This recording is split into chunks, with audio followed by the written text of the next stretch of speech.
Most people fail to lose weight because they underestimate the power of setting a clear goal. Without it, you are really just going in circles without real progress. I know this from experience. After years of struggling, I finally tried doing things in the right order, and in just 4 months, I lost 17 kilos. If you are starting a weight loss journey, don't skip this step, because without a clear goal, it's almost impossible to get the results you want. Mark Manson has an interesting perspective on goal setting. He says that the real question you should ask yourself is, am I willing to handle the sacrifices it takes to get to my goal?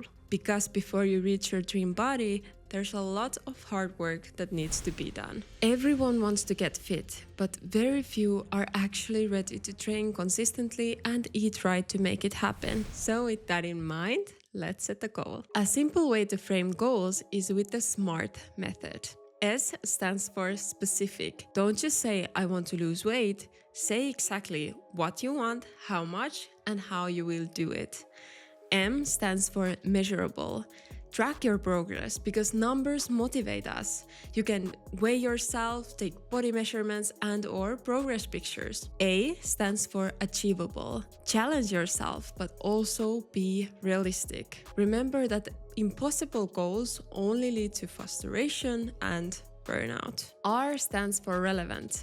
Make sure that the goal truly matters to you. Think about why do you want it. Maybe it's to feel healthier, have more energy, feel more confident, or fit into your favorite clothes. D stands for time bound. Give yourself a deadline. Instead of someday, pick a time frame which keeps you focused and gives you an endpoint to celebrate your progress. As you see, the SMART goals don't just define the outcome, they guide your daily actions. To make it even easier, I've created a free goal-setting worksheet. You just fill in the blanks and you're ready to start what could be a life-changing journey. Click the link in the description to download it and get started today.